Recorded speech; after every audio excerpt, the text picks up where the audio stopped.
কোনোদিন মুসলমানদের উৎসব শবে বরাত একটা হিন্দু মসজিদে দেখার জন্য আসলো না।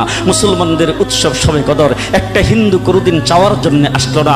মুসলমানদের উৎসব রমজান মাসের রোজা একটা হিন্দু কোনোদিন তোমার সাথে সমাজ করার জন্য রাখলো না।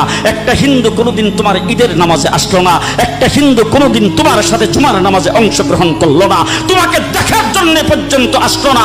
তার কারণ হলো হিন্দুরা মনে করে এটা মুসলমানের উৎসব, আর তুমি মুসলমান হইয়া হিন্দু দুর্গা পূজায় কিভাবে গেলা?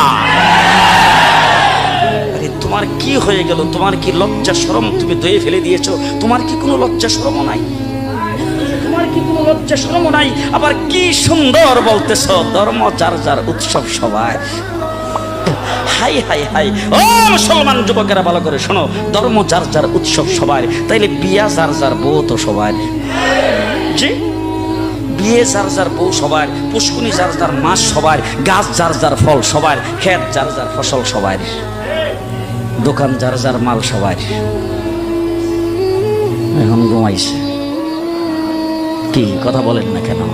তাহলে আমার দোকানের মাল যদি আমার হয়, আমার ক্ষেতের ফসল যদি আমার হয়, আমার গাছের ফল যদি আমার হয়, আমার গাছের নারিকেল যদি আমার হয়, আমি বিয়ে করলে বউ যদি আমার হয়, মুসলমান আমার পুষ্কুনির মাছ যদি আমার হয়, তাইলে ধর্ম যার উৎসব তার।